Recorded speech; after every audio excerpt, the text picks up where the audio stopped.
always been here for these sessions. And first of all, I would want to thank you for having to get time to join the session.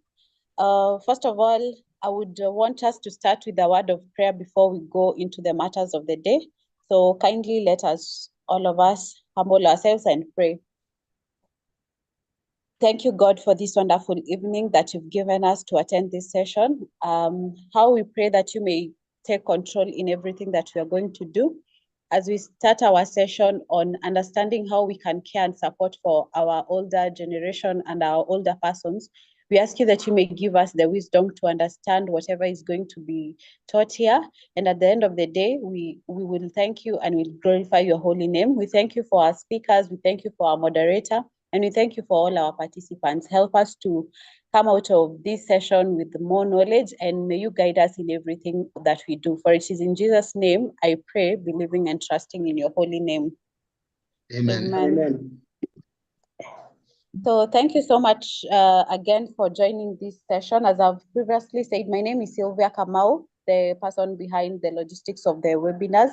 And in partnership with Family Wellness Center and Boma Training Institute, we are having a series of webinars that we are doing every Saturday from 5:30 to 7 p.m. And we've done some previous webinars like separation and divorce. We've also done other like webinars previously, like about four of them. And last Saturday we did one on wills and inheritance. And this Saturday I want to welcome you to a topic which is care and support for the older persons. We want us to, the speakers and maybe the moderator can help us understand like what is essential for us to take care of the older persons. And if we do that at the end of the day, does it bring dignity to our society and even to ourselves as the younger people, or even the people that we are building a better generation coming in future. So thank you so much, all of you, for joining. And at this point, I would like to echo that these webinars are always every Saturday from 5:30 to 7. They are free webinars, so make sure every time that you get time, you come in and join to get 1-2 of the knowledge. You can also check in terms of our social media pages. You will be able to see what we are doing in terms of Family Wellness and Boma Training Institute. And without further ado, I would like to welcome the moderator of the day, who is Dr. Kimani Githongo. Dr. Kimani Githongo is he is an advocate, he is a counselor psychologist, he is a mediator, and he is a trainer. And I'm very well pleased to say he's a very knowledgeable man in the society. And thank you so much, Dr. Kimani, for being the initiator of these webinars to give us knowledge at no cost. So kindly, Dr. Kimani, you're welcome to take the floor. Thank you. Thank you very much, Madam Sylvia, for your kind words of introduction and welcoming the participants as well as our hosts for today. So without repeating what Sylvia has said, yes, we have had 4 webinars in the past. We started off with the types of marriages recognized in Kenya. We also went into issue of separation and divorce. We looked at parental responsibilities as well as issues to do with custody, access to children, and all that goes to that one. And last week, we were looking at wills, inheritance, succession matters. And out of that one, there were a few questions that were left unanswered. And we actually promised that today we are going to take 2 or 3 minutes to go through some of the questions that were not answered last week, so that we are together as we basically continue with this particular series. And one of it came from Dr. Austin Oblutza. I don't know whether he is in here. He was talking about the formula used for succession, whether we distribute per house or per beneficiary when it comes to the inheritance of the property left behind by a deceased person. And Section 35 talks about a single house. Section 40 of the Law of Succession Act talks about 2 houses. And what we normally do is that we divide in terms of the houses, and then we also look at the number of the children who are there. But what I have seen in my experience the court do is that they actually distribute it among the children equally, and then add the 2 widows or 3 widows as extra beneficiaries. So everyone gets equally of the shares left by the deceased. And then we had talked about, there was another question about, can the children of late sibling inherit the grandparents' property alongside the grandparents' children? And that is yes, because what they need to do, if, for instance, me and my brothers are inheriting the property of my father, and one of the brothers or sisters is deceased, her children or his children will now constitute that family of my brother or sister who is deceased, in so long as they apply for letters of administration. So these children of my sister or brother step in the place of my sister or my brother. And that is how they get now to inherit. They are not inheriting directly from the grandparent, they're inheriting the share of their mother or a father. There's a question about matrimonial property after divorce jointly improved, and both in the title deed. I must confess I do not have a clear comprehension of that particular question. But again, you can still go to my YouTube channel. We discuss about matrimonial property, and the law currently is that each of the partners who is seeking to actually acquire I'm in a meeting. Yeah, I'm in a meeting. Let me property, if there is any spouse who is seeking to acquire matrimonial property, must show contribution. And contribution is in terms of monetary contribution, as well as any other item that can be quantified and be shown to have gone into the contribution of that particular property. If the improvements were done by the contribution of any of the spouses, then that should be considered. Then the other one is can a man give some 1 acre and others 30 acres as written in the will?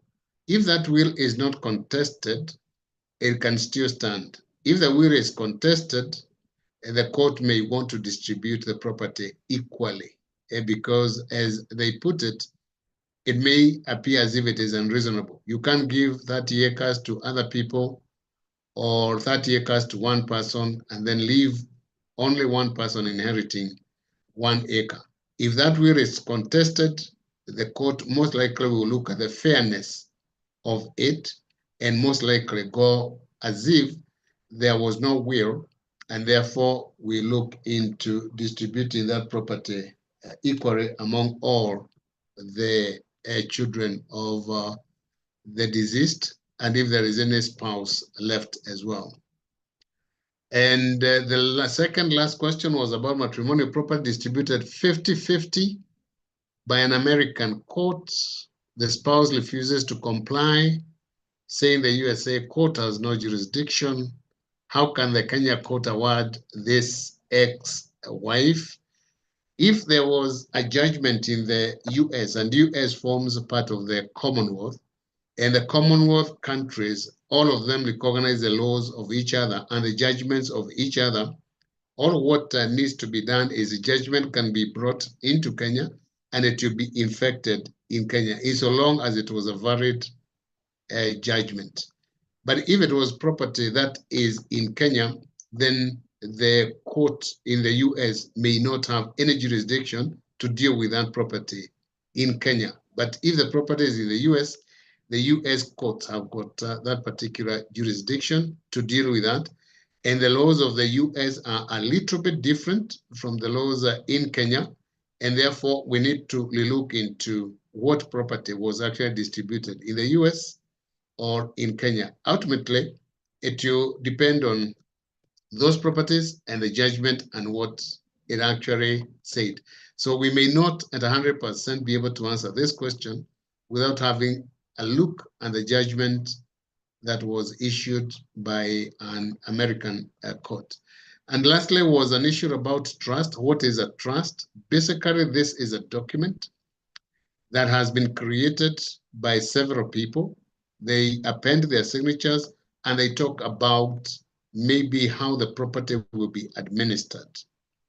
These people can be alive, or it can be a trust created by a person who is now or gone. Like we talked about the Jenga Karume Trust, which he had created when he was alive, and indicated how he would want his estate or his properties to be administered. But we say that it was actually challenged and it was actually thrown out by the court. However, there are other types of trusts like charitable trusts or other trusts that are created, which in their own nature, all the property is transferred to that particular trust, and therefore it does not form part and parcel of distribution of the estate of a deceased person. Let us continue engaging in this particular conversation, whether over email or even over WhatsApp messages or text messages. Sylvia will be putting our numbers on the chat box. That is, if you would want further elaboration on that. But even as of today, don't hesitate to ask any particular question which you may actually have in respect of all the other topics that we have dealt with. So allow me to turn today to the presentation for today. And today we got very eminent ladies, my own mentors and people who we have worked with this particular journey in the profession of counseling and psychology, as well as in our own social life. And they'll be tackling the topic about care and support for older persons. So allow me to introduce to you Jane Githongo. And Jane Githongo is a very, very passionate person about this area of gerontology, as we call it. She is a graduate of Egerton University with a Bachelor's of Arts in Economic and Sociology, an executive master degree in business administration, as we call it, MBA from JQuat, and master of science in aging, gerontology, and policy from the University of Southampton, UK. She is also an associate of the Chartered Insurance Institute of London and holds a diploma in psychological counseling, among very many other things that she has. But towards our own topic of today, she's a part-time lecturer at KCA University at the School of Education and Social Studies since 2021, with gerontology counseling as her specialist. And she actually undertakes that one to share knowledge on the decade of healthy aging action areas. And she is the founder of the Association of Gerontologists in Kenya. And therefore, she'll be sharing with us her wisdom about this. But before I actually call her on board, allow me also to introduce our second presenter today. And our second presenter is Professor Catherine Gashotham. Her doctorate is in psychology, and also her professorship is in psychology as well. She is the Chief Executive Officer at KIPCO, that is Kenya Institute of Business and Counseling. She is a chairperson of the Kenya Counseling and Psychological Association, and she is my mentor in this field of counseling and psychology, among very many other engagements that we have had at the family level, at the social level, at the professional level. And I'm very, very proud that they could actually accept to be here and share with us their knowledge about care and support for the older persons. And we may actually begin with wondering, who are these older persons? And you know, everybody have got their own age. I hear ladies when they get 18 and then they say, I'm now very old. Okay, obviously, they're telling to their parents so that they can get out of the custody there. But what is the age that entitles somebody to be called an older person, maybe by the law or by the policies of the country? Allow me to invite Jane Githongo to respond to that particular inquiry. Over to you, Jane. Thank you, Dr. Kimani, for that very generous introduction. And thank you so much also for your passion in this space that you have also allocated it a slot for this evening. It's a great appreciation that we all bear the tag old. Whatever age you put, you say the number of years old. So we are all here, but for some specific reasons, it is good to also have an indication of where the older person starts. And before we go to the matters of the specific age, we look at age in terms of, we look at the social aspect and also look at physiological or biological, and we can also look at the legal. Social, we can look at it culturally, that if we reflect back in our culture, there is the tendency to maybe to recognize somebody as old, especially when you get to the stage of being called a grandmother or a grandfather.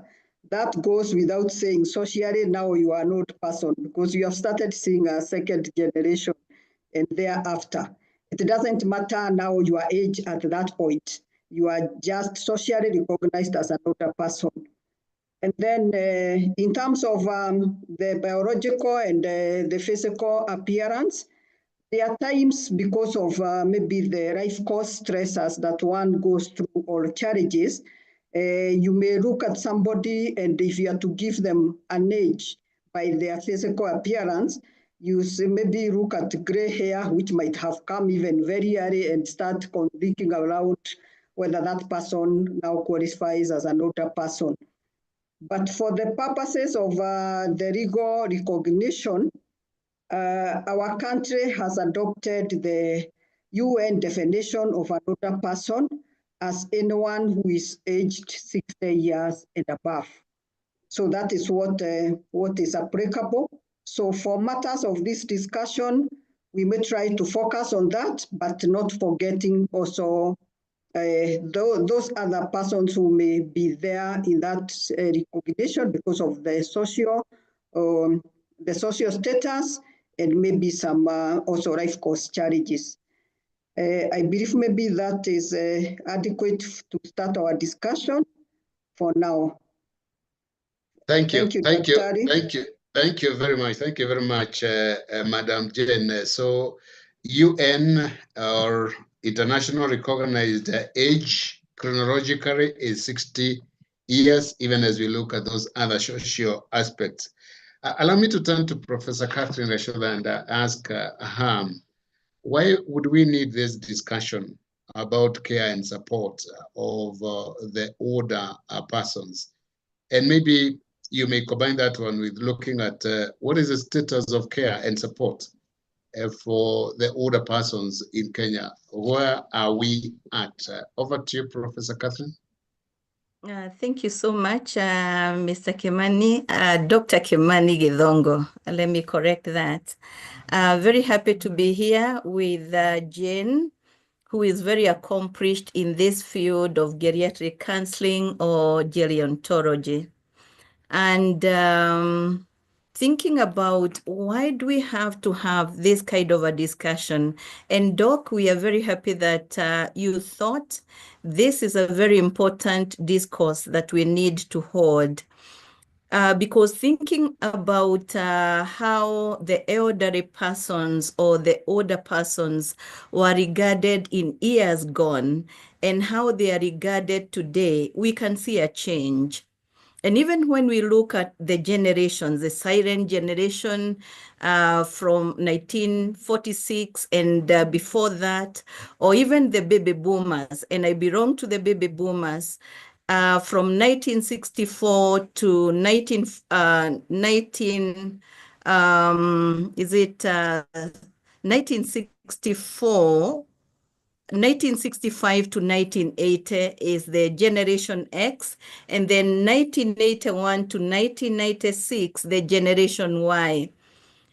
To a small extent, the Generation Y, they were brought up at a different time with the generation, the one that we are calling the silent generation, or even the baby boomers, or even the Generation X. What we experience today is that the elderly are not as celebrated, not as honored as they used to be before. The white hairs are not seen as a mark of honor like it used to happen before, because an advanced age before was seen as a mark of honor. And the ones that were younger were saying, when we rise, start growing the white hairs. But now, growing the white hairs is something that we dread and fear, and it is something that can actually make you feel like you're just about to be traumatized. And therefore, this different time is calling for something different. Because if they are not treated, if the elderly are not treated with the honor, then that means that they may be hurting, they may be abandoned, and we have seen them being abandoned and even being neglected. Have you heard of communities where people who have gray hairs are regarded as witches, and so because of that, they are supposed to be killed, or they are abused in all forms of abuse?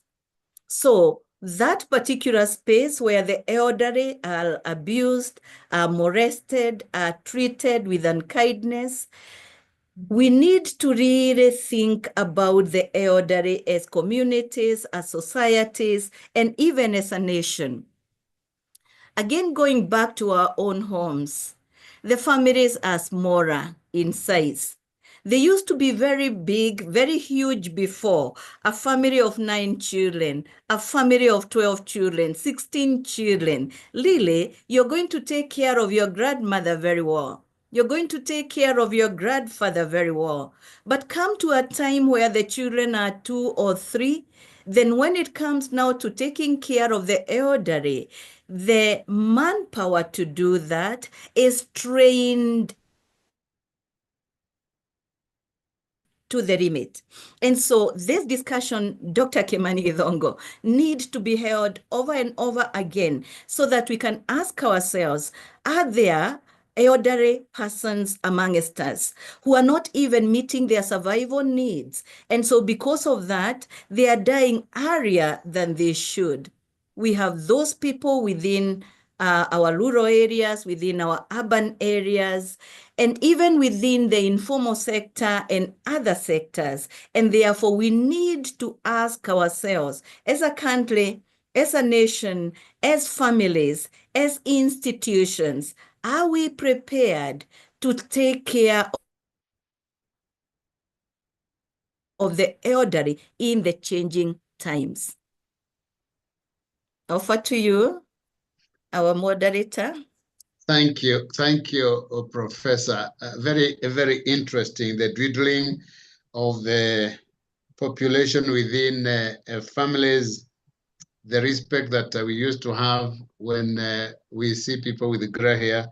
And there is this confusion today where our children are dyeing their hair white, and us, on the other hand, we are trying to dye it black instead of the white. I don't know whether those are emotional issues that we are addressing, but allow me to bring Madam Jane and ask about these social, physical, and emotional development needs for the older persons. Even as you said, yes, the description of the older person could be taken among all those areas, the social area, the physical area, the chronological age.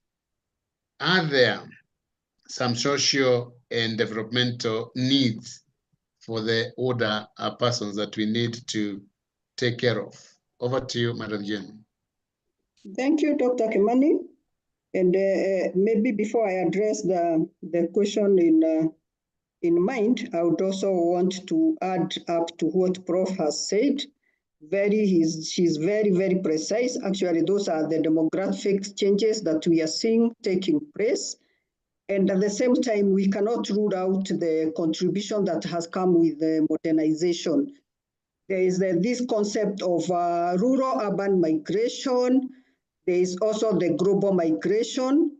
There is also the macroeconomic challenges that we are having, especially in our country, because of having a youthful nation, and we have not created enough employment opportunities.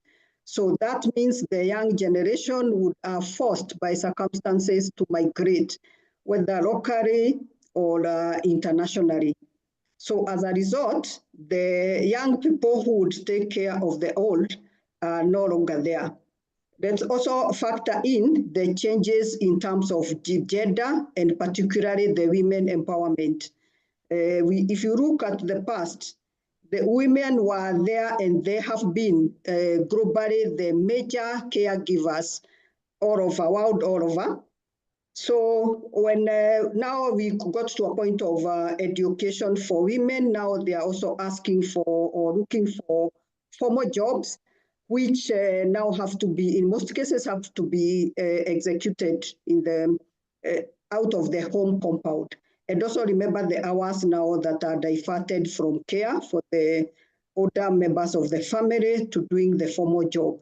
So it's a whole complex issue that has come up in the globally, and mostly each of the continents is experiencing their challenges differently. The developed world are looking at it in terms of them. We actually call them aging nations because their population of the old is bigger than the younger, while ours is vice versa. So actually that is what has also brought the interest in understanding gerontology and aging studies so that we can start addressing. So this has become a discipline which is latest to address those challenges.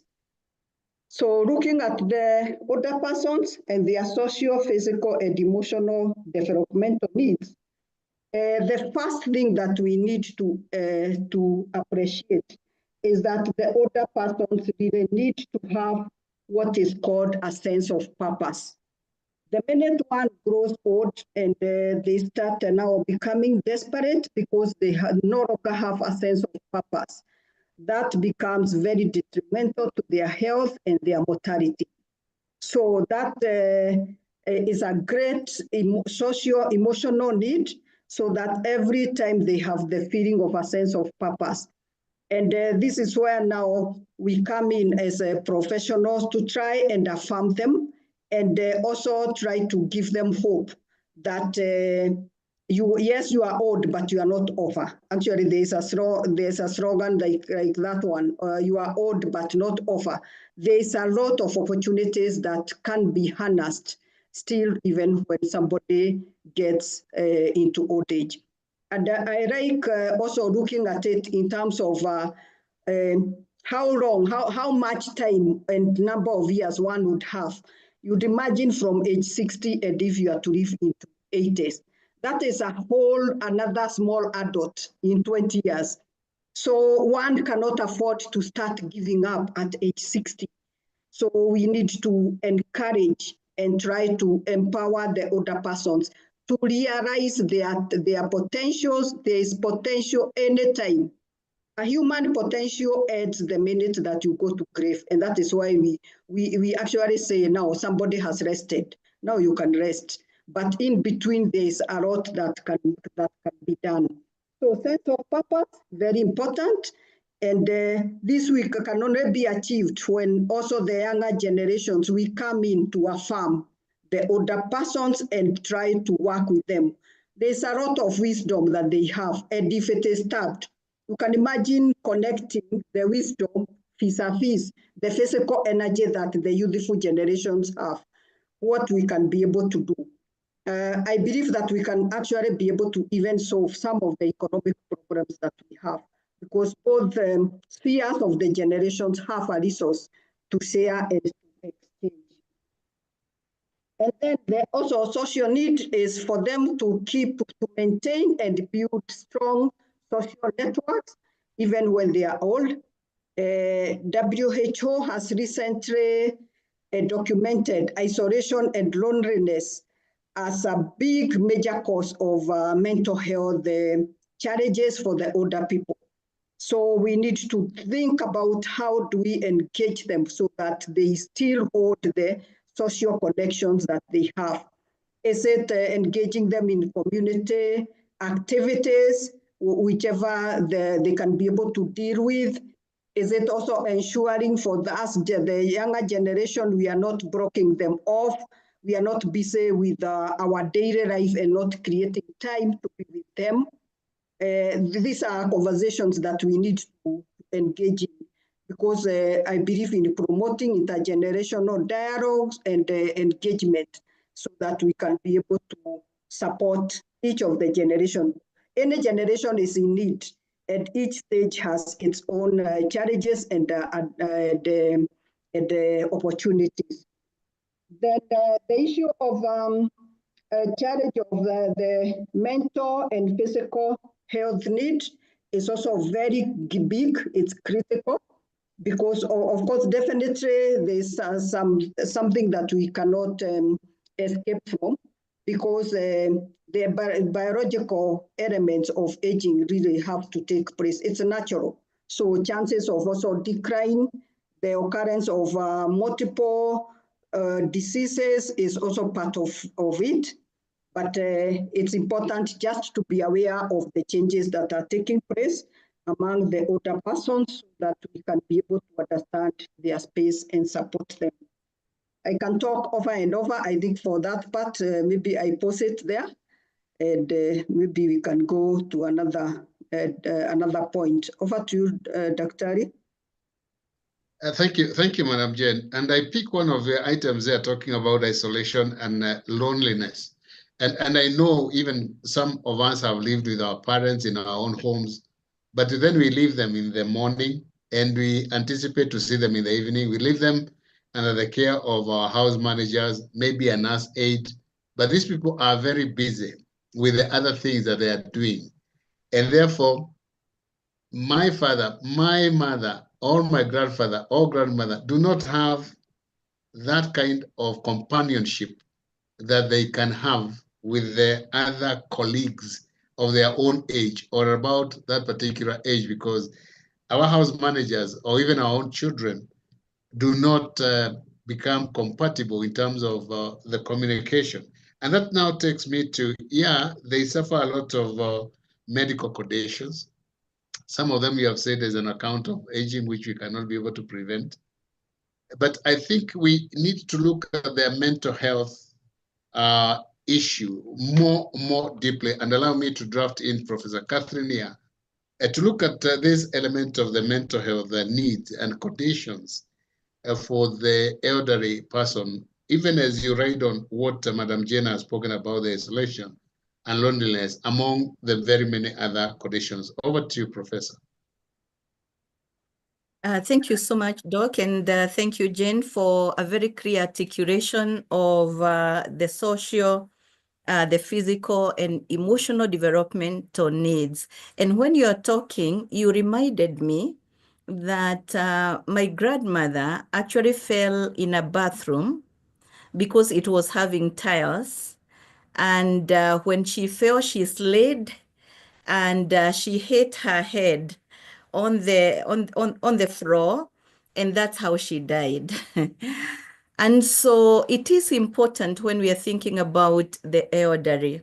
And just like what Jane said in the beginning, that we all grow at different rates, that when you're thinking about the elderly, are there lamps at home?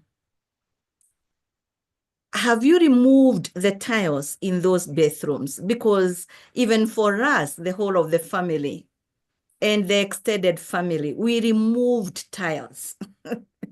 I don't think even in my house we have tiles, because I think we got a trauma and a big one on that. So that whatever we do when it comes to, are we leaving them in very risky environments? Because we need to avoid the dangerous slips and falls that they can get into. Sometimes we need to provide them with equipments. I have seen in my village where I come from that some of the old people are bent and they are almost touching the ground and they don't have a walking stick.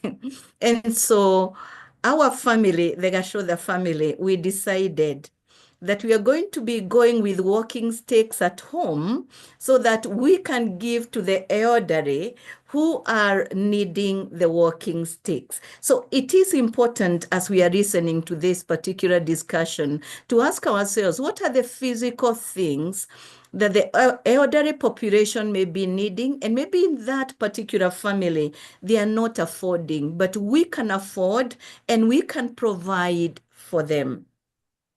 The other thing that came to mind, and I'm going to join it with the medical and the mental health conditions, is when the elderly, when we get to the 60, and we are still continuing on, it is a time you start losing loved ones, maybe losing a spouse or losing a brother or a sister or other family members that are very close. It can be a cousin, it can be a neighbor.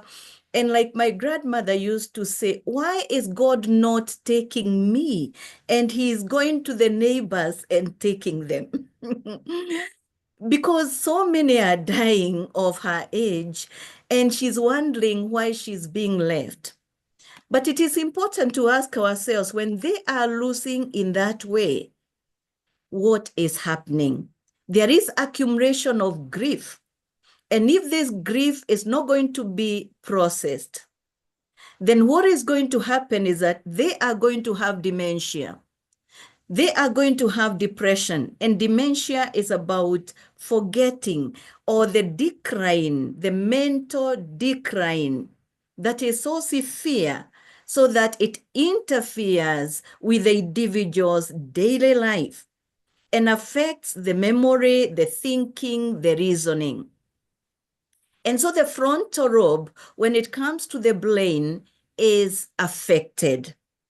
And we are saying some of the causes of dementia can actually be addressed through talking to them or availing company or even taking them through counseling. And the kind of counseling for the elderly, we need to look at it because we need to get at their level so that we can be able to pick and we can be able to appreciate what are the challenges that they are going through. Other conditions are depression. And depression will come in or will creep in the same way that dementia can creep in. Because remember, it's a time of retirement. What are you retiring from? You have retired from your job, but also members of the family are making you to retire from doing some certain things by force. I remember a friend of ours that the children said, we are well to do. So, Mom, we are going to pick you from the village and you're going to come and stay with us.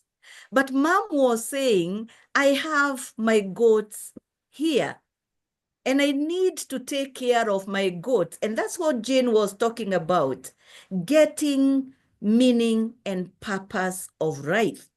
And meaning and purpose of life may not be coming to stay with you, but maybe providing for them where they are, in environments where they are known, where they can be visited. But when we remove them from where they are visited by their friends and we bring them to towns apart from their medical care, then we are robbing them of that social support and community support that is going to get them from getting sick with these conditions. Is it anxiety disorder? That my mom is so frightened and we cannot understand the reason as to why she is frightened? Or could it be the other medical conditions like diabetes, high blood pressure? What are those conditions that they get? Or we, the elderly, get? And again, they are coming from what Jane talked about, the more social and emotional and psychological experiences that are negative that they are going through. So the conditions are many, the medical conditions are many, and also the mental conditions are many, but we really need to appreciate where they're coming from so that we can prevent them. Because we are here in this platform to ask ourselves, are some of those conditions preventable so that we can do something as family members and even as communities and institutions that take care of the elderly? Back to you, Dr. Kimani Githongo. Thank you, Professor. Thank you, Professor. And I associate myself with what you're saying because I lived with my own mother, and she was on wheelchair, but she still wanted to go back, take care of her coffee, her goats, her bananas. So when we get them out and we think we are giving them the best in terms of even warmth, a good house, whatever it is, we are robbing them, just like you have said, that's social support. But above that, there is a control and the power that she has. When she is in your house, she is not in control. She doesn't have the power. She cannot actually say, take that item or take the other. But when she is at home, she can actually say, give her the banana, give her the chicken, and she feels absolutely, absolutely happy. And going back to what Madam Jane had said about loneliness, isolation, let us remember all those, even as we take care of our parents, because those are some of the mental issues we are actually creating ourselves. Thinking we are taking care, we are actually creating those mental issues for our elderly parents. But before I let you go, Professor, let us tie this to what you said. You said that yes, there is this issue that elderly people keep on saying, why is God taking the younger ones and leaving me here? And we got Patricia Makora all the way from Massachusetts, who is asking, how do you address this issue about an elderly person who keep on saying they want to go home, basically to Jesus, and says so very, very repeatedly? How can we help that kind of a situation? Because it you tie with what you have said about the wanting to be taken away instead of the younger ones. Over to you, Professor. Thank you so much. And Jane is going to assist me in this. But going back to the mental conditions or mental health challenges that they may be going through, we have said that they go through a lot of losses, and sometimes they start developing helplessness and hopelessness and meaninglessness of life. And you get there and you'd want to go home. You would want to go home, and all of us want to go to Jesus, or we want to go to heaven. And the reason as to why they are saying that, maybe because there are issues and conflicts within them that they haven't processed very well. And that is why we need to have sometimes meetings with them. In my church, I am a Presbyterian. We have that population, we call them the golden age. And we do a lot of activities around them, even talking about some of the things that we are talking about here, legal issues, families and children getting married and the empty nest and all that. And that coming together and socializing, some of them will say, I actually was longing to die but I see the need for living again. There is a way relationships make you vibrant and make you want to live again. Let me give an example of something that was happening to me. I come from Kiabu Road and I'm going to town and I'm driving. And I'm getting to Muthaiga and I'm thinking, I am going in the morning and I'll come back in the evening. And the thought used to come when I got to Muthaiga. And for a whole month, I am telling myself, I am going to town and I'm coming back in the evening. And I think what my mind was telling me, because I started journaling on it, is it's so tiring to do something that is so monotonous, going in the morning, coming back in the evening, only to sleep, to go back in the morning. We have those kind of thought processes. But when we set ourselves, I'm going to process this thought. I don't know where it's coming from. I even cannot understand the reason as to why I can have a crazy thought like this. Because I asked myself, Catherine, what do you want? Is it that you want to exit this world? What is it that you want? What is the thought about? And what are you planning about? So that we can understand, all of us, what you really want. And I came to realize I was tired and I was having a burnout. But when I started addressing the burnout and the tiredness, the thought went away. So what would you be going through?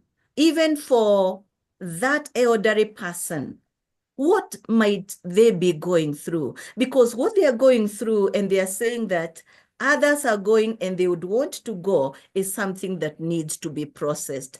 And when they process it, they may sit well with dying, or they may realize they are having other issues that needed to be looked at in a better way. Back to you, Dr. Kimani Githongo. Thank you, Professor, and thank you very, very much, because we are really in tune with what is happening. And I know you said Madam Jane is going to help you also address that particular issue briefly, but I want her to join up with this. Could it be that the traditional care that used to be there, the traditional support system, as opposed to this one of modern approaches, where we are going only once in a while to visit our parents, and when we are not there, they don't have the communion, the social support by everybody. Maybe they long for that particular kind of exiting this particular world. So, Madam Jane, even as you take on from where Professor left, how do the traditional and modern approaches compare in the care of the older persons? Over to you, Madam Jane. Okay, thank you, Dr. Kimani. I think maybe I try to try and analyze this a bit of trying maybe to think through, because the traditional care was so much family-centered. It was on extended families, and people are living in multi-generational families. So I think the issue of that loneliness really creeping in would have been very minimal unless somebody is really unwell, mentally unwell, because there is continuity. There's also the natural way of bringing up the sense of purpose, and it used to happen naturally. Or I'm a Gen X, like Prof. And I think this issue started with me understanding the space, or curiosity about aging started a long time ago. So I can remember a number of families in my village where the great grandmothers, they were being left with the young children to take care of them. So at no single point did they feel the gap, like they have no purpose here on earth, because life was a continuous element. But now, given the fact that now the societies have changed, the structures have changed, to be honest, even now, the real emptiness syndrome is real. It is happening. So you can imagine when you start from that point and you do not understand what you are suffering from, you don't try to look for some activities to fill in the gap. You dwell on that until now that syndrome starts bringing kind of a loneliness. I think it ends up contributing to very detrimental kind of state of health, mental well-being, and somebody might start wishing like they may also want to exit. There's also the impact related to that burden of bereavement. Remember, bereavement is not only happening to the family, it is also happening to your age mates. If today we were to do a census of our classmates, maybe start from primary, start from secondary, how many are living? Do you see already we started slowly experiencing that burden of bereavement? So at times, I think that is what draws the older persons to feel like, after all, it's not really worth going on.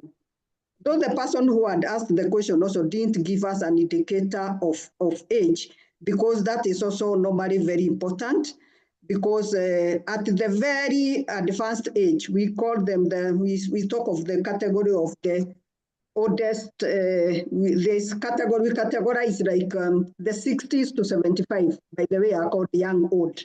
So at that time, the thoughts of death really are misplaced. There must be something wrong. Then there's a category that is over 80s, 90s, and they're about the very, very old.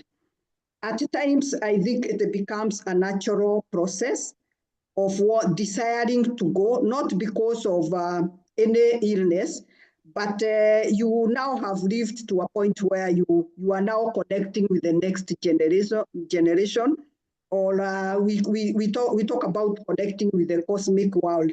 Now you already feel at peace and you really want to go back to your maker genuinely. I happen to visit old people in my own free time. And there's this one old woman who was, I think, of 100. And I started meeting her a long time. So I had known her for over that years. So, and we had retained that personal connection. But towards now that over 100 years, she used to even tell me to pray for her to die. Of course, you can imagine if you're told such a thing, would you even try to do that? And by the way, she was so prepared. She had prepared me even with the songs that she wants us to sing on that particular day. And we could rehearse.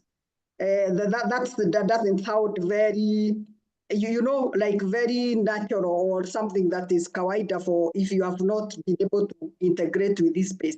And should I fail to sing now, she gets offended. So we could sing the songs. And she told me one day we'll stop going to Nairobi to work.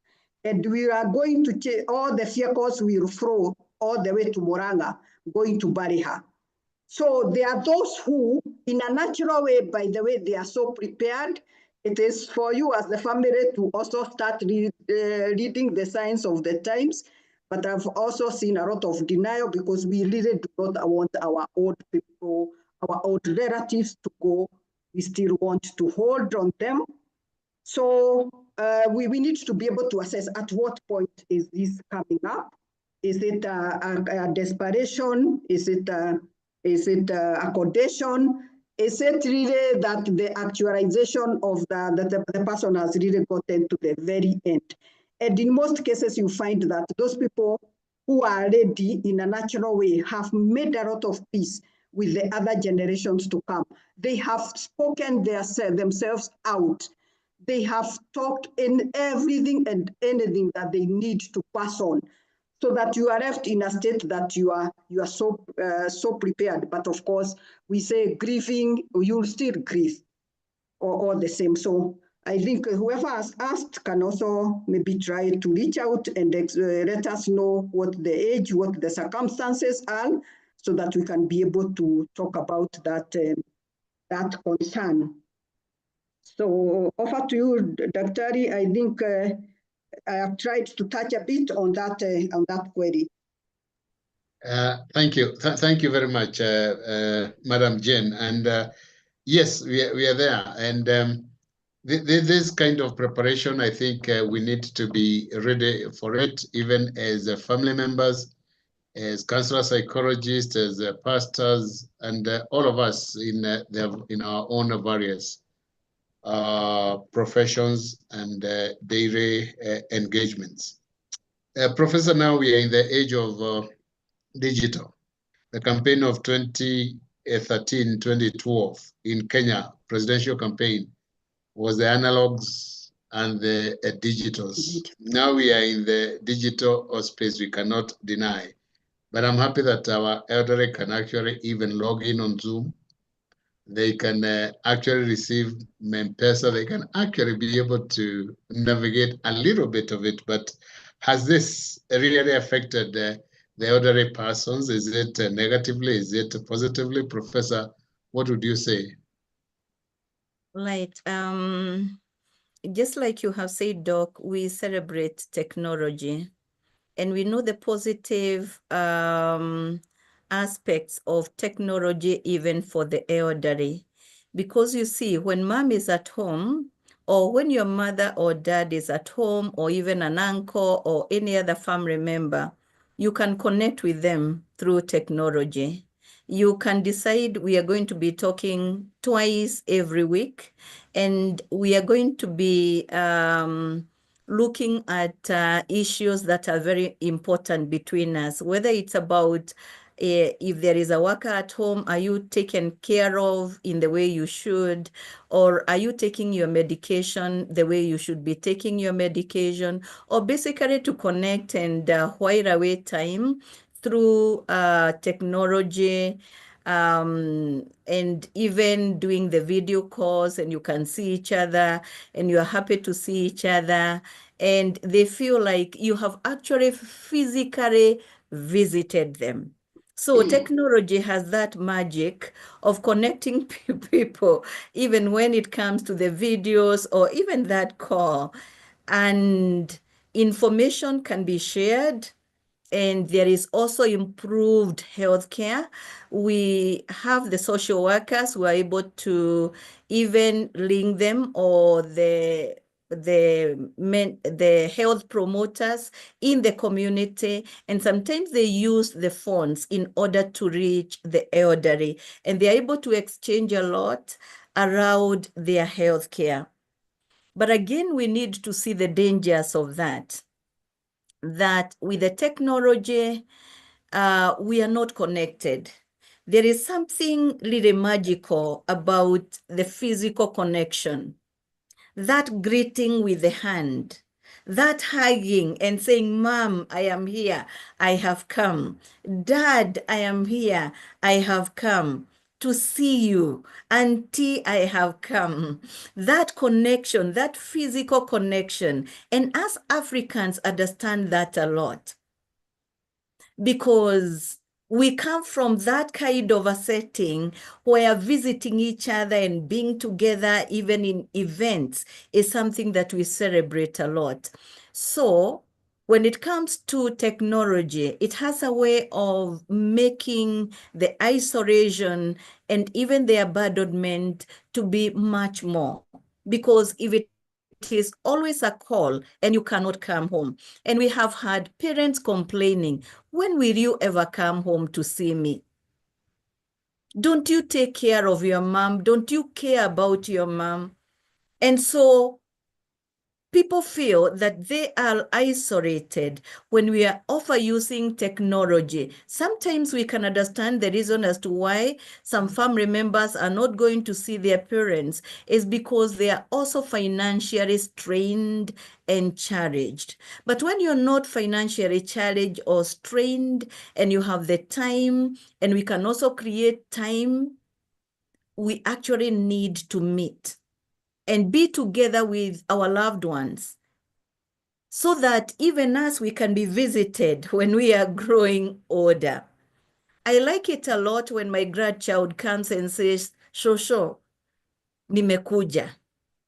You know, I don't stay at home on a day-to-day basis, but let me tell you, the joy and happiness that I get when my grandchild comes and calls me Shosho, I cannot tell you what it means for me. but it is very, very exciting. That coming together, not when I'm bringing her on a video call or her mom is connecting us with a video call, but when we are connecting with each other. There is such joy and such celebration of the connection. And so we can minimize that by being intentional, knowing that there is the place of technology, and also knowing there is the place of the physical meeting and being present, the fellowship of being together and physically meeting and doing activities together as families. Over to you, Doc. Professor, great learning here. I'm also learning. And I think now I can also understand some of the people saying they want physical classes, they want physical therapy sessions, they don't want online churches, they want to go to the churches. There is that power of that physical connection. And it is very good, very, very nice. So even as we have the advantages of technology, let us leverage. We just don't use it as the only device of communication. And you are being supported here by Duncan Njoroge, who is saying this is a great discussion, is appreciating that. And he agrees that with the panel on the need to focus on fighting elderly loneliness and providing facilitative equipment for the elderly, like you spoke about, the walking sticks, among other things. And he says they have a place at Naitera where they have been for the last 15 years holding discussions with the elderly, and we can invest. And even if we do not go every other space, maybe we should reinvent the communal touch such that maybe if we come from this particular village, one particular day, not necessarily Christmas, we can all round up all the villagers and go and share a cup of tea. Basically, you remember these people don't want a lot of meat, a lot of expensive food. We just go share a cup of tea, ripe bananas, and the traditional foods. And that will go a long way in showing that they are appreciated, and teaming up with that other comment, which is that children who are predominantly born and brought up in town, they just see the villages as a place for the elderly, but they don't have that particular connection. And we can utilize that. Maybe you can be gathering in school compounds, church compounds, and we create that day for the elderly. I know it is celebrated once a year. We can even make it twice a year for our own communities. And thank you for these insights. We're really learning a lot. But Madam Jane, allow me to come back to you. And I know in this particular discussion, we're having those insights, even as our participants also give us their own inputs. But Madam Jane, do we have any kind of training or coaching or mentoring, facilitation that can build capacity to equip us as family members to really take care of the elderly? Do we have those kind of services available to us? Over to you, Madam Jane. Okay, thank you, Dr. for that query. And what I can say, and going back to what I have alluded to, I think this is a space that is quite new, especially in our country, given now what we are getting to discover, that we cannot look at the older persons the way we used to look at them earlier. So this is an area for growth. And I can attest that also Prof is also trying to do something in her area of capacity building. So maybe Prof can also say what they have at KIPCO. For now, I can talk about, I think there's room to build this space as also, especially for counselors at different institutions where we can be able to deal with it at university, at other tertiary levels, because at one point in time, either it is you who will be old or you are already dealing with older family members, relatives, and people in the community. So I think this is an area we need to expound. If I can share, I can just indicate my about 3 years of experience at KCA as a unit for under the counseling psychology. I've seen a lot of improvement and uptake. And do you know what? There's a lot of appreciation. Let's not assume that people really connect very well with these with the older generations. There's such a big intergenerational gap that we may be seeing people together, but they are completely isolated, and yet they are living together in families.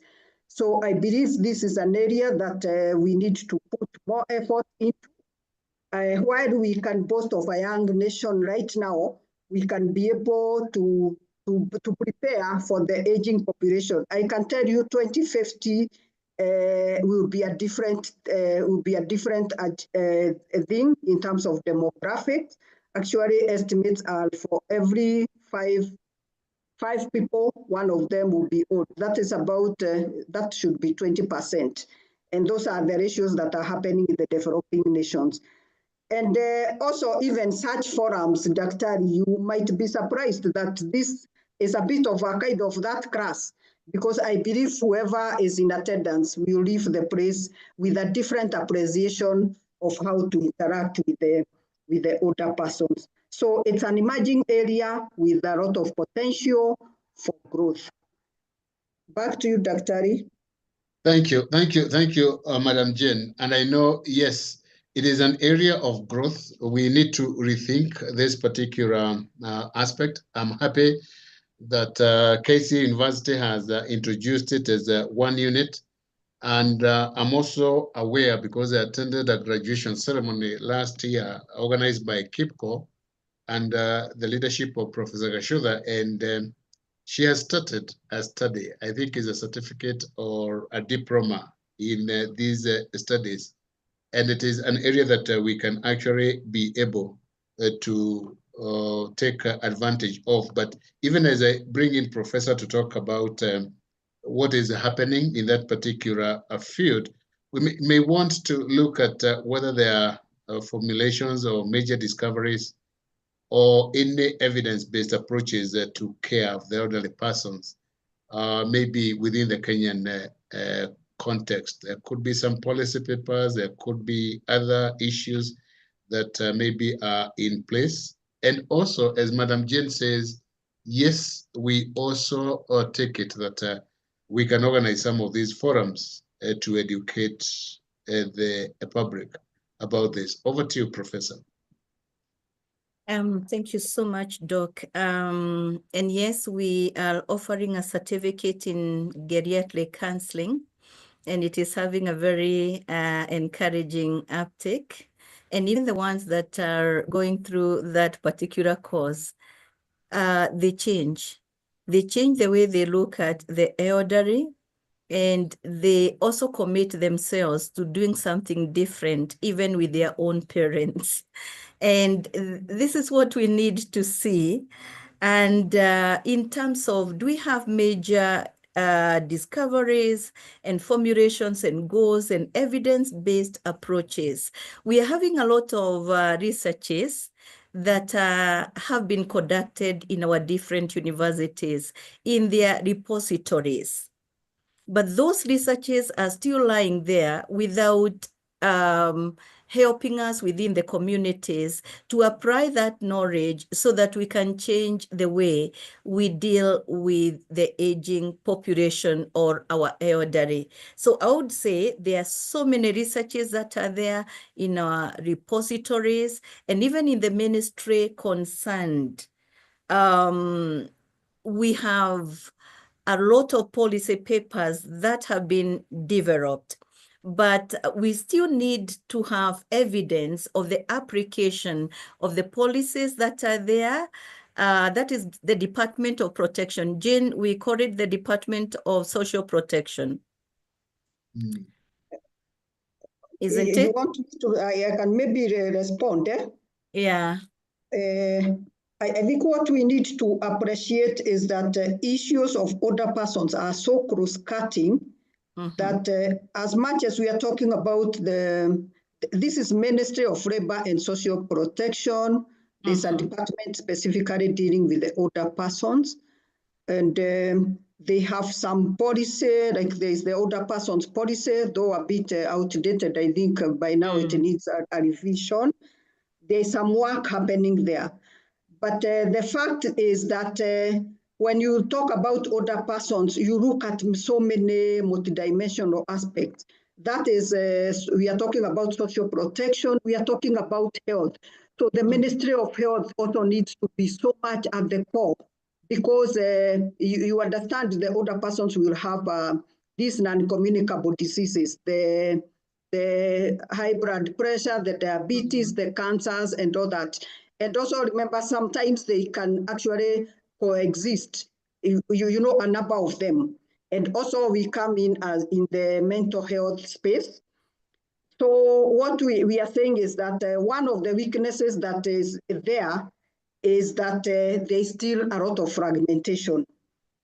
Since my studies, I've been a very faithful follower of WHO, because WHO, first of all, UN established a decade of healthy aging. That's a decade that is supposed to run. It started 2021 and it is ending at 2030.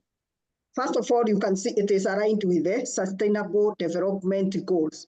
So WHO is constantly either posting research, giving guidance on the areas that we need to look into. And one of the most important things that we need to consider is matters aging and healthcare are outrightly multidisciplinary. So you cannot work alone. You need to, if you are dealing with health conditions, we need a lot of capacity in geriatric specialists, which we are doing very badly. We have less than 5 in this country, and the ones who have specialized is out of their own initiative to do it out of the country. So we are trying to also work together to see how can we create impact by maybe starting whatever the course in different places where one is able to do, so that in the end we'll be able to create a pool. So a lot of direction is coming from World Health Organization, because a lot has been done, and more so in the developed countries. So we need to domesticate so that it can apply to our country. Lately, I have Very well. maybe lately, because I think I'm also developing a lot of interest in dementia. There's a lot of progress now. I think we could be having like about 4 research papers in the African context about dementia, but still matters of caregiving for dementia clients is still at the development. So I can say this is quite now becoming a very vibrant area. We only hope that one day we'll be able to sit together, all the players, all the ministries related, the agencies related, and we are able to see how we can only work in a collaboration, but not in silos. And it's never lost. One step makes a difference. Even like now, this meeting and knowing Dr. Kimani, the big role that you also have in terms of the counseling and psychologist support. This is a starting point to even appreciate that this is a specialized area, and we can see how growth can start happening, and we can also move to the other parts of the Ministry of Health to see how we can collaborate. So it's never late. There's quite some work, and since I told myself I'll not be waiting for other people to start, I want to be part of the starters to be able to achieve. And I believe that is the same spirit that is with Dr. Kimani and Prof. Yeah, very well. And just to add on that, so that we can return it back to our moderator, we actually, another evidence-based practice is capacity building for the caregivers. First of all, on their own self-care. When you are working with an aged person or working with the elderly, and you are the one who is looking into all their needs, especially when they also have chronic conditions that they are dealing with. And therefore, they are needing support 24/7. And you're the only one who is taking care, or a few of you are the ones that are taking care of the elderly person. It is important that we can remind them that they need their own self-care, because they also sink to depression or even other mental health conditions. So the need for the caregivers to be supported as they are meeting the needs for the elderly, and also for them to be educated so that they can understand this particular individual and the needs that they have. Sometimes the reason as to why they get irritable with them and they shout at them and they throw food at them is because, one, they are tired and they are not taking care of themselves, but number two, that they have not been trained to take care of the elderly. And so because of that and the gaps that they have, they inadequately provide the care. So as a country, we actually need to focus on that. The developed countries are doing very, very well. We have a program in KIPCO where we are taking care workers to Canada.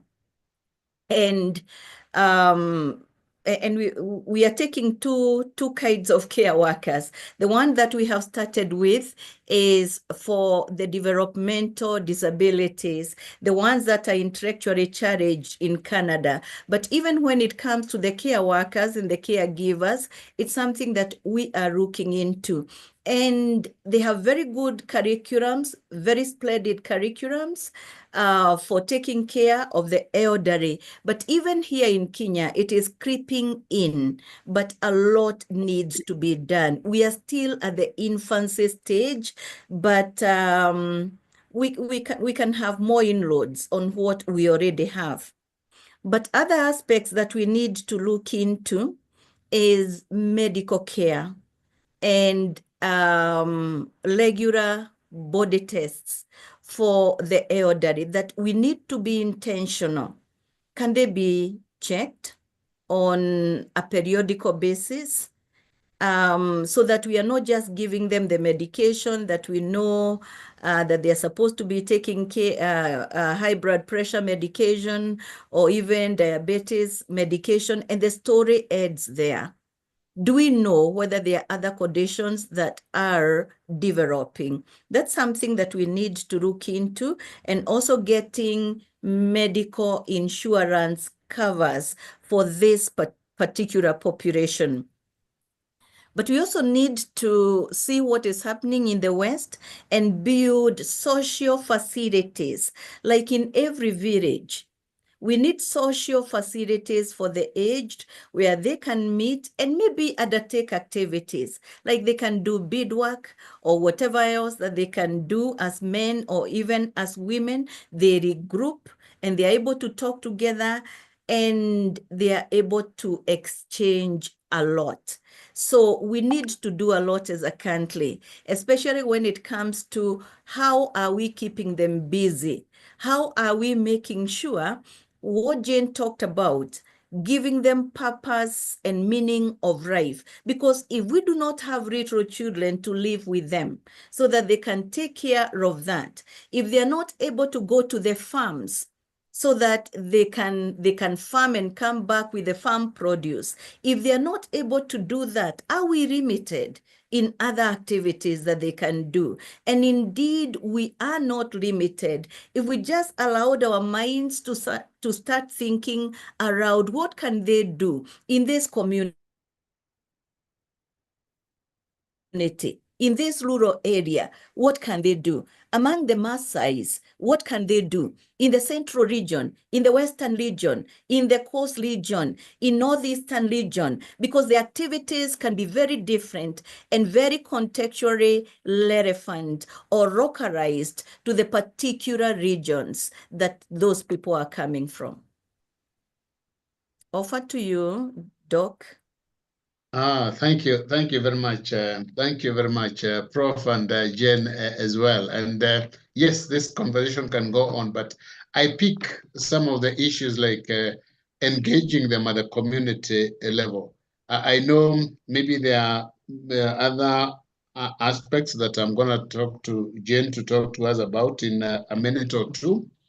But you have touched on a very interesting aspect, Professor, about the communal activities which are contextualized within the environment of these people. And I think it is us who can actually go out there and sensitize the population.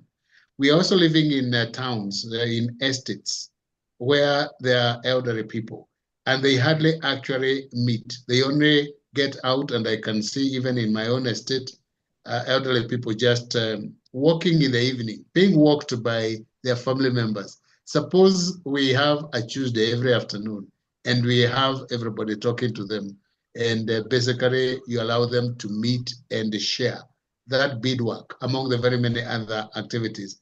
I think it's a good way to keep them engaged.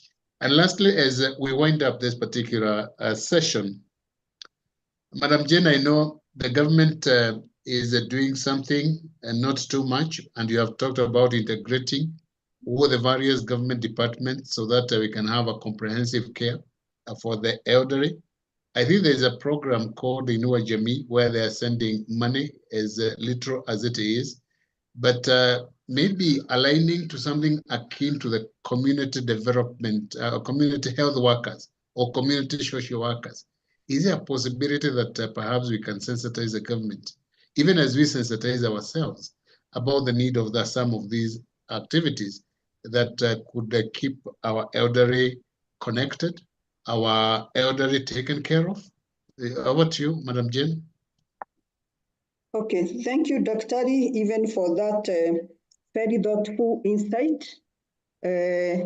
What we can say, maybe what the government has done, the Inua Jamii is there, of course, with a percentage of advantages and a bigger percentage of charges because of the numbers who have been recruited and the percentage and the amount.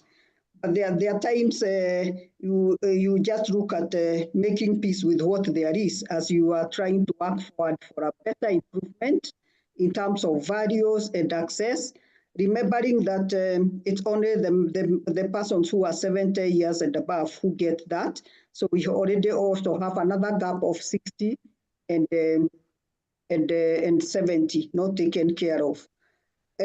On a positive part, matters aging needs to be taken in proactively because we said we are all aging, we are heading there. So we need to be planning about that stage gradually as we are accumulating the years. So for instance, there is, and we know whether you are old or you are working, you have to meet your basic needs. You need to eat, you need to dress and do all that that is needed. So there are some policies which are in place, though a bit late. Like I know the controversial NSSF Act 2013. However, amount of noise that we are making, to me, is a positive policy because going forward, those people who will have started saving, we will have reduced the number of people who will be dependent on the Inua Jamii cash transfer. Because the minute you don't address the aging population or the people who will be 60 and above in the next 20 years, you are already creating a challenge. So even as much as we are feeling the burden of a taxation, the NSSF is a positive approach to ensuring that people retire with pension. May I surprise you that when one is doing the assessment for the well-being of the older persons, you assess even their sources of finance. You need to assess, are they on pension? So I ask myself the bigger question is, can you be on pension if you never prepared earlier on when you are young? So that is an element that needs to be looked at even as we are addressing the current needs of the older persons. So for the sake of the younger generations in Kenya who are in this platform, or even those who have not reached the age and they still have the chance to start saving for their retirement, please think about it. It is very, very important. Let me focus to the community health promoters. Yes, Daktari, we can try to collaborate so that we also increase their capacity to do what we call a comprehensive geriatric assessment for the older persons. So far, what they have been equipped may not be able to address that. And maybe it's my hope that one of these days we'll have an opportunity to sit and see how we can be able to increase the capacity of the community health promoters to be able to do assessment and to some extent identify the older persons who may need like further consideration, like even identification for counseling. Some of these issues, the earlier signs of depression can be identified at a higher level so that we try to prevent some of the conditions that can come in. So that would be an area that I am seeing we can immediately tap on from what is already existing in the framework. So maybe back to you, Daktari. Before I let you go, Madam Jane, you have this association that is looking into those areas. And some of us may be interested in either becoming members or partnering with you, as well as maybe cascading it down completely to our villages, to our estates. And there will either correct data or help out in some of the activities of the association. Might you want to say something about that? Okay, maybe right now for the association, the big task that is ahead is creating an awareness and sharing knowledge like what we are doing right now about gerontology and geriatrics so that we can build insights. Should anyone want to get more information, I think we can be able to maybe to connect so that you can be able to get involved. However, what I need to say is that actually even being able to form a group of older persons within your vicinity is not so a difficult thing. One who has passion for that can actually endeavor to that, and we can be able to provide guidance. Thank you, Dr. Thank you. Thank you, Madam Jane. We have overshot our time by 2 minutes, but allow us to take a few minutes to look at the questions which are there. They are not very many because we had integrated them even as we did this particular discussion. But let me go to Professor, and there is a question here from Edward Kaingu, who says he's working in an institution of higher learning where majority of the professors are elderly. Given their tight schedules, could you share your experience or suggestions on how we can effectively reach out to and support them with counseling services? Those are your colleagues, Professor. Over to you. I think the beautiful thing is that they are within an institution, and therefore getting to bring them into an organized group can be very easy. Yes, resistance can be there in the beginning because the more educated people are, the more they can also resist some social engagements. But nevertheless, we have the ones that have gone through their own challenges, their own share of aging conditions, and therefore they can see the need of having those kind of social outfits or even therapeutic outfits where they can be talking about some of the challenges that they are going through or some of the resources that they can use. I think that universities had not given a focus on that, and it will be very interesting to have some of those outfits started within our universities. And I want to imagine that we are going to have a good uptake. Just like I have said, in churches, I have heard and seen a lot of such groups, and they are doing very well. And they even remind the coordinators, when are we going to have another outing again? Like in our church, we decided we would take them to the national park. And some of them said they have never gone to the national park. But we are talking about the academicians, and there are those activities that they can do together, and even the topical discussions that they can be taken through so that they can remember they need to take care of themselves, even as they are working and they are taking care of other people. So what I would say is that it is important to start, and the time to start is not tomorrow, but now. Okay, thank you very much. And maybe for the person who has that particular question, can start that particular program, can even organize a one-day outing for them at a very near place, because they cannot be busy 24/7. If it is arranged well in advance, I think it can do something. Agnes is asking, and I'll post this to Madam Jane. There's a parent who is refusing to leave the house because they do not want to be seen by the public, that they're not able to walk properly. What would you be able to help with that kind of a person to leave the house and maybe walk around the estate or the village? Over to you, Madam Jane. Okay. Agnes, I see, I imagine you are concerned. And, I am really sorry for what you could be feeling and wishing. I think your mom needs support and encouragement to be able to take one smaller step at a time. Please investigate further what happened. Probably she could have fallen, and maybe she has not disclosed, because that becomes a discouragement. The minute the older persons fall, they have a tendency of fearing now to walk again. I think you need to reassure her and give her a lot of support so that she can be able to regain her ability to walk around.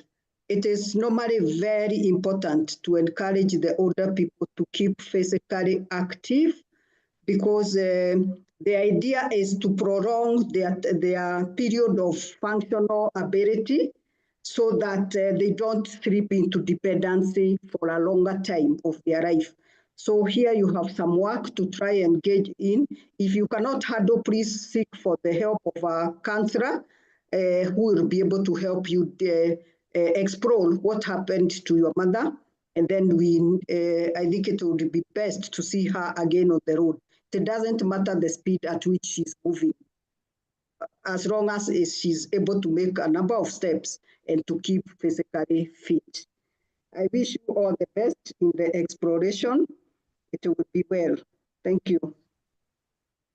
Thank you. I think we need to understand, all of us, about the changes that come with the elderly. And some of them could be resistance to some of those little things, Jen, you have said about getting out. And sometimes you don't give a lot of thought or conversation with them to understand, why is this happening? Why is this happening? And there are two comments there. Basically, they are not questions that older moms don't like visiting the doctor. I have been in that particular kind of a space. And I remember actually taking a doctor personally to my late mom-in-law. And even my own mother, I had to actually get a doctor to go and visit her at home. And we need to understand some of these things. And when we are putting them in the vehicles and telling them, let's take them to the doctor, that is what we know. They know something different. They don't want that kind of a disturbance to be the queues in the hospitals, among other things. Let us get to understand that. And the last comment here is that my mother has refused to have a live-in help, and she is 96. Again, Madam Jenny, you have articulated that very well. Why is that so? What happened? There must be some story behind that, and needs to be investigated. Let us have a lot of conversation, and let us get out to what I had in mind some time ago before my mom passed on, that I'm taking her from the village to bring her to my house to give the best care for her. That is very good, very, very good indeed. However, have we had a conversation with her? Is it actually what she would actually want? Because in my place, she thinks she's a prisoner. She doesn't have that kind of interaction with her age mates, among very many other things. So let us understand we are not at the same level with them, and let us try as much as possible to have a collaborative effort in taking care of this. I think what Professor you have said and what Madam Jen you are saying is that all of us have got a role to play in the various environments that we find ourselves in, even as we understand ourselves. The onset of dementia, people become repetitive. Some of us are already there. We are forgetting where we kept our keys, where we kept our shoes. Sometimes you go out and you are looking for your car. It's just right in front of you there. Yes, we need some little bit of some support and some understanding from the people we are asking this. So even as we live with our mothers, even as we live with our fathers, let us understand, yes, these things are going to come.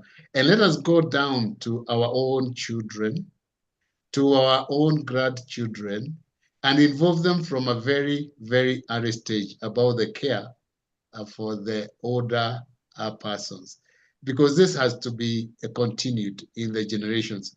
I know in South Africa, what they are doing is that they are setting aside some places, then they build 1 or 2 roomed houses for them, and they have the care for nurses, they have the care for literally everybody that is needed, and the caregiving becomes a communal effort. I know in Kenya and the World Health Organization and the United Nations are advocating that the people age within their communities, but the dynamics have changed.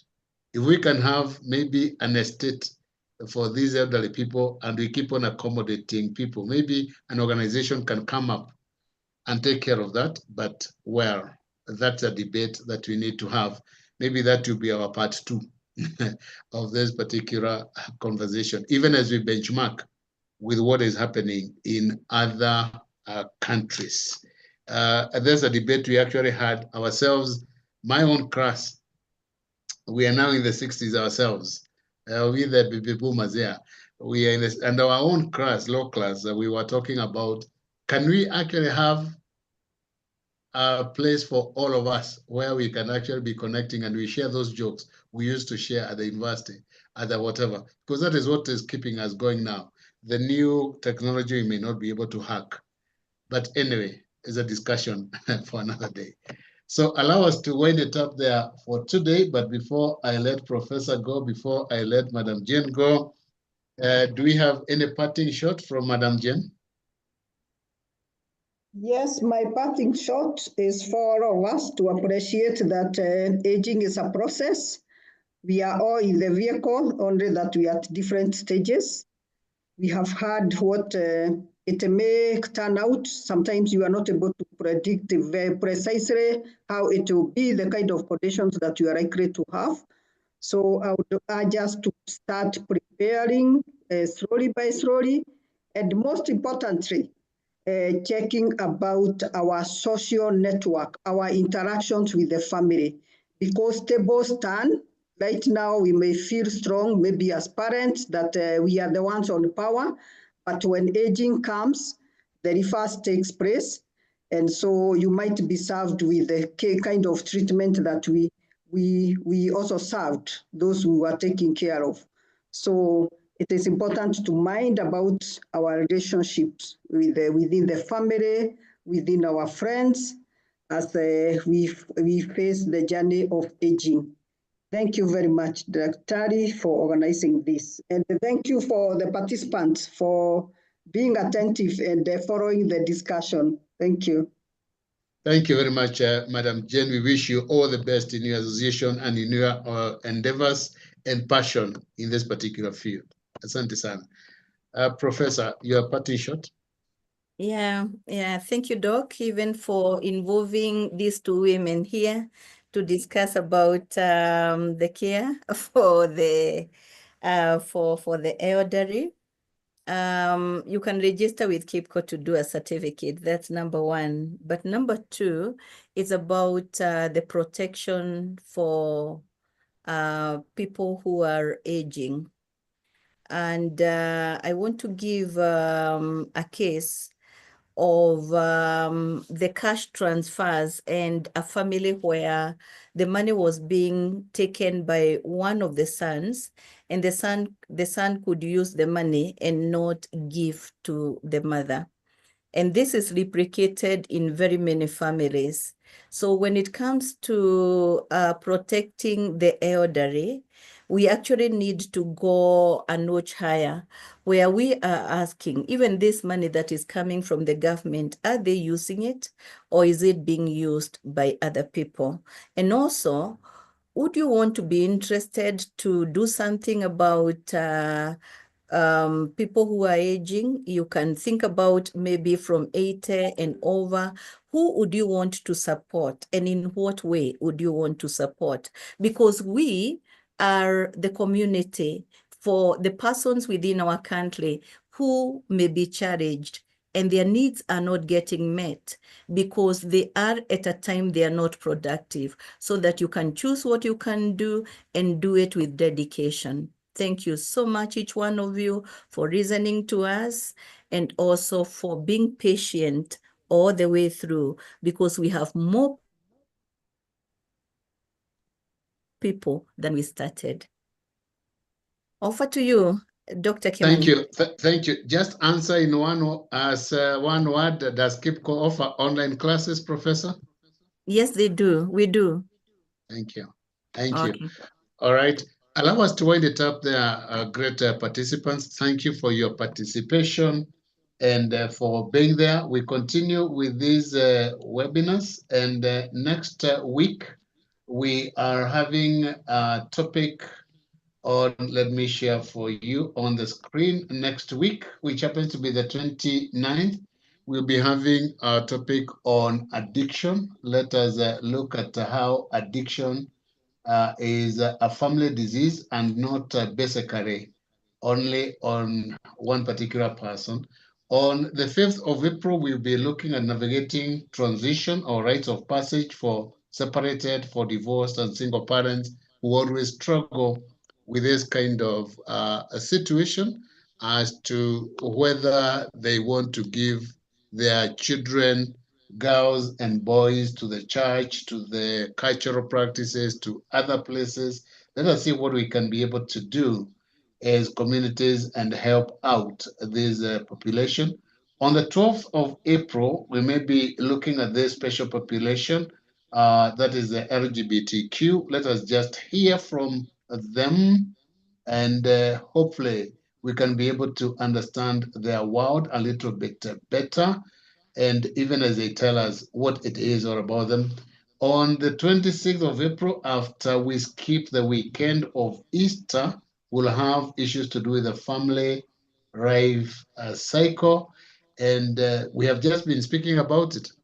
Your children are at a particular stage, we are at a particular stage, our parents at a particular stage, and we need to understand what happens in each of those stages so that we can be able to take care of their entire family. And 1st of May, which is a public holiday on a Thursday, we will be looking at resolving family disputes through mediation, all types of family disputes. So please join with us. We hopefully will be using the same link, but we shall keep on sharing this. We'll have different speakers who are speaking on all of these topics. Having said that, allow me to wish you a very great weekend, the remaining part of it. God bless you. Let us meet once again on Saturday at 5:30 p.m. Thank you for your participation. Kwaherini.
Good evening, members. I've struggled removing most of the people. I think also some of our panel members left. Dr. Rose was there. It seems she has left. Dr. McKenna was there. Seems she has also left. And there's still people trying to join in. Sister Florence, you can take it up.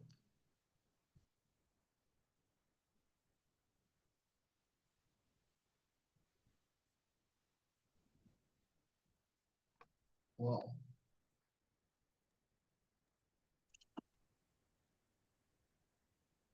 Sister Florence, are you there? Hi, Daktari. Hi. How are you? Okay. Dr. Githongo, I would ask that you disconnect YouTube because I think it's still live. Oh, it is still there. Sorry, let me do Yes, that. you're